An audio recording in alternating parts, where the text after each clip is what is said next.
Gracias, señor presidente.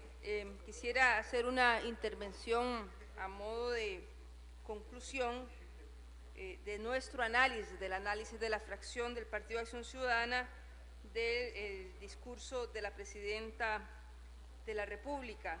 Análisis que, como ustedes bien han escuchado, ha sido bastante amplio, puntilloso, pero también cargado de propuestas y disponibilidad por parte de esta fracción para cruzar los puentes que mediante el diálogo ha planteado la señora Presidenta será posible desarrollar en este último año de gobierno. Quisiera hacer un resumen rápidamente de lo que mencionaba el día de ayer cuando planteaba tres principales errores graves que a mi manera de ver han dañado la imagen pública y la gestión del gobierno de la República al mando de la Presidenta Chinchilla. Planteaba en primer lugar su poca o escasa autocrítica, el intento sistemático de endosarle a la oposición sus errores internos y el concepto sobre gobernabilidad que cobija la visión de su gobierno. En segundo lugar, mencioné que también ha sido un error la incapacidad de este gobierno para combatir la pobreza y la desigualdad social. En tercer lugar, mencioné también, por un lado, el discurso del miedo y la criminalización de la protesta social por parte de la Presidenta y su gobierno, y por otro, el contradictorio llamado al diálogo y la transparencia. En su último año de gobierno, insisto, reiteramos desde la fracción del Partido Acción Ciudadana nuestra disposición al diálogo y a construir los puentes necesarios para sacar la tarea urgente que el país necesita para el bien de todos y todas quienes lo habitamos, entendiendo que el diálogo conlleva el respeto, al disenso, por supuesto, y a las diferentes visiones en una expresión clara de democracia. Señor presidente, ¿tenemos quórum?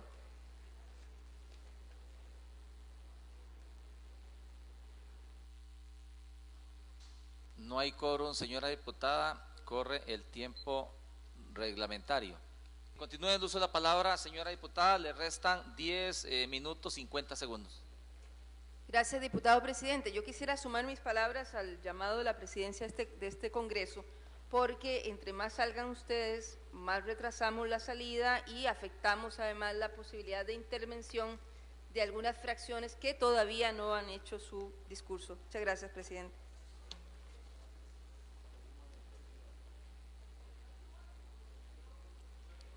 El día de hoy, continúo, diputados y diputadas, quisiera también referirme al tema de la seguridad ciudadana y al tema de nosotras, las mujeres que constituimos el 50% de la población. Disculpe, señora diputada, nuevamente se ha vuelto a romper el quórum. De nuevo, el llamado a las señoras y señores diputados a mantenerse en el salón de sesiones. Corre el tiempo reglamentario. Hola. Bueno, va de nuevo. Si por el, ¿cómo es? Si por el santo se saca el día, dice el, o por la víspera, por la víspera se saca el día, esto pinta realmente, no, lleno de nubarrones para este último año, así que intentemos, diputados y diputadas, mantenernos en el salón y atender este año de trabajo, evitando al máximo las ausencias nuestras y el rompimiento del quórum. Sí, por el orden, tiene la palabra la diputada Acuña Castro. He venido observando en estos 2 días que no tenemos ninguna disciplina para estar dentro del plenario. No sé si es que no hay interés de este ritual, como lo hemos llamado, de reacción al discurso de doña Laura. Sí me preocupa muchísimo, y lo veo ahora y lo vi como jefa de fracción, que somos estrictos a la hora de que arrancamos el plenario haciendo el levantamiento de la lista. Pero en el interín hay muchos diputados que nunca están acá en el plenario. Y en algún momento al anterior presidente le hacíamos un señalamiento sobre los permisos. Yo creo que usted debería de retomar eso. Estamos iniciando una nueva legislatura. Y si aquí realmente no nos ponemos a trabajar en serio, el tiempo es muy poco, el tiempo es muy corto. Y el estar acá, como ayer que se levantó 15 minutos antes de las 7, para hoy salir a las 7:30 o 8 de la tarde, esta diputada no va a estar tolerando falta de compromiso. Si estamos acá, deberíamos de estar haciendo coro y buscar los mecanismos para controlar la gente que no está en plenario. Yo sé que al final siempre algunos estamos manteniendo quórum y me parece que cada vez que lo vamos a ver, yo lo voy a estar denunciando. Yo creo que usted, que está iniciando en estas funciones como presidente del directorio, debe tomar nota. Vea lo que está pasando recién iniciando a 2 días. Parecemos que estamos en vísperas de diciembre o de Semana Santa o de recesos, no sé, pero sí me preocupa y quería dejarlo hoy planteado. Bueno, 3 y van 0. Es la tercera vez que arranco. Decía que quisiera referirme esta tarde también a los temas de seguridad ciudadana y al tema ausente de nosotras, el 50% de la población, las mujeres que habitamos este país. En el tema de la seguridad ciudadana, si bien se observan esfuerzos, estos siguen siendo aislados y sin integralidad. Por ejemplo, si bien la tasa de homicidios ha disminuido de 8 y 9 por 100.000, entre 8 y 9 por 100.000 habitantes respecto al 2010, aún estamos, por supuesto, muy por debajo de la tasa de los inicios de los 90, que estaba por debajo de 6, alrededor del 4 punto y resto. En este marco me llamó la atención que la presidenta, justamente durante la visita del presidente Obama, hablara de no militarizar la guerra contra las drogas, por supuesto, opinión esta que compartimos. Sin embargo, no solo en este plenario, sino desde también el gobierno de la República se ha sido extremadamente duros con la posición histórica del Partido de Acción Ciudadana de no aprobar permisos para el atraque de buques militares. En este tema, como en otros, ha faltado coherencia y una verdadera política de combate al narcotráfico y al crimen organizado. Por otra parte, nos preocupa enormemente el hacinamiento en nuestras cárceles y el aumento sistemático de las tasas de encarcelamiento que afectan fundamentalmente a los jóvenes. Contrario a los que apelan a más cárceles o más penas como ruta para combatir la inseguridad, Costa Rica mantiene las tasas penitenciarias más altas de América Latina. Es decir, estamos entre los países que más ingresa personas a las cárceles, incluso, óigase bien, por encima de Colombia y El Salvador. Aún así, no se observan impactos significativos en la disminución de las tasas de victimización. Entre los años 1992 y 2011, Costa Rica más que duplicó su tasa de personas presas y, como en toda la región, el mayor número de personas presas tienen entre 18 y 25 años, es decir, son las personas jóvenes las que más están ingresando al sistema penitenciario, como lo confirma el mismo dato aportado por la presidenta, y esto, entre otras cosas, es producto, por supuesto, de los tribunales de flagrancia. Esta población, la población joven, al mismo tiempo, sigue siendo víctima de las políticas económicas que los excluye del acceso al empleo y la educación, y que al salir de la cárcel, además, sin oportunidades de empleo y estudio, tienden a seguir el ciclo directivo. Hoy, las cárceles y el hacinamiento son una bomba de tiempo. Le pido respetuosa y responsablemente a la presidenta y a su ministro de Justicia y Paz que asuman el tema con prontitud y seriedad para prevenir algún desastre o desgracia que lamentemos como sociedad. Desde el Partido de Acción Ciudadana hemos venido insistiendo en la necesidad de que exista una política integral y de Estado en el tema de la seguridad. La ruta no es más cárceles ni aumentar penas, sino ir a las causas, y este gobierno ha sido un poco lento en apuntar en esa dirección. Por su parte, también instamos a su gobierno y a su fracción a avanzar en la aprobación del expediente 18.050 para introducir mayores y mejores controles a la tenencia y portación de armas de fuego. Conocemos, por supuesto, de las expresiones y el lobby que existen para que este proyecto no avance, pero tenemos la convicción de que esta reforma es necesaria y por eso, señora Presidenta, requerimos de su voluntad. Finalmente, el informe de la señora Presidenta queda debiendo, además, con la mitad de la población, que somos nosotras las mujeres, que son también las más afectadas por el desempleo, la violencia y la discriminación salarial.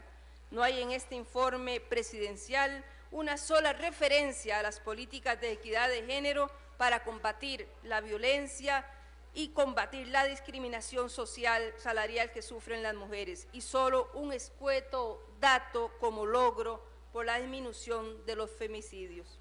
El actual gobierno no tiene políticas para ellas, comenzando porque no tiene políticas para garantizar su derecho humano al trabajo y su derecho humano a no ser discriminadas en el mercado laboral. Lamento que tampoco hubo una sola mención a los grupos que sufren discriminación, que sufren violación a sus derechos, ni habló ni se acordó, ni por ser políticamente correcto, de los pueblos indígenas, de los grupos que sufren persecución en este país, que no tienen garantizados sus derechos básicos, como el 10% de la población que tienen una orientación sexual distinta a la mayoría y a la cual se le niegan sistemáticamente los derechos de ciudadanía más elementales. Una apenas mención escueta en un par de renglones que resultan contradictorios, además, con la conformación de un directorio legislativo a todas luces bastante conservador. En este marco, le reitero a la Presidenta algunos temas en los que estamos dispuestos a apoyar y de los cuales me referí al pasado 1 de mayo. Primero, le instamos, señora Presidenta, a que elimine todos los gastos superfluos y el clientelismo en su gobierno. En este tema, por favor, elimine los millonarios gastos en publicidad e introduzca directrices para evitar un uso clientelar del presupuesto nacional y de los recursos de las instituciones autónomas en plena campaña electoral. Segundo, tome la decisión y apoye de verdad la reforma para bajar la contribución estatal a las campañas políticas, como lo ha propuesto reiteradamente el Partido Acción Ciudadana, y que sea además efectivo a partir de las elecciones del 2014. También apoye de manera certera con los votos de su fracción la reforma constitucional al agua como derecho y bien público. Respecto a la reforma al reglamento, es posible avanzar en una reforma que profundice nuestra democracia, pero no aceptaremos una reforma que signifique limitar derechos a las y los legisladores y a grupos minoritarios.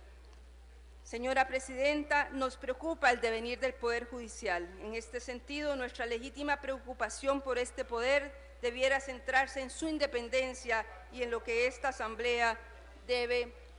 Señor Presidente, hay mucho ruido acá. Sí, señora diputada, tiene usted razón. Vamos a pedirle a los señores diputados que, por favor, puedan hablar más bajito, bajar el volumen de sus voces para que pueda la señora diputada Muñoz continuar con su discurso.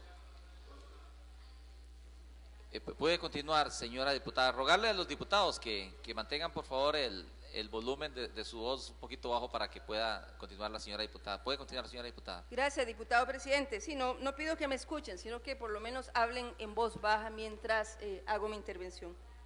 Señora Presidenta, insisto, nos preocupa el Poder Judicial y creemos que en este tema debiera centrarse en su independencia, o sea, en la independencia del Poder Judicial y en lo que esta Asamblea debe y puede hacer para preservarla, lo que significa que nuestro partido se opondrá radicalmente a la elección de magistrados comprometidos con los partidos políticos o sus líderes y abogaremos por personas tan capaces como intachables y sobre todo capaces de mantener la dignidad de sus cargos. Esto se vuelve especialmente urgente en tanto estamos a 2 años de las elecciones y lo serán titulares de las de la Sala Constitucional. También, señora Presidenta, ayúdenos para hacer realidad la igualdad plena entre hombres y mujeres en una sociedad que rechace la dominación de unas personas sobre otras, un nuevo pacto social en el que la relación entre mujeres y hombres esté basada en el compromiso de compartir el poder, el trabajo y las responsabilidades familiares, en el que las mujeres tengan derecho a vivir sin violencia de género, ya sea física, sexual, psicológica o patrimonial. Una sociedad libre y tolerante que garantice la igualdad y la libertad de las personas para elegir su vida y su forma de convivencia, más allá de cualquier diferencia de creencias, ideas, etnias, orientación sexual, sin más límite que el respeto a los derechos y a la vida de los demás.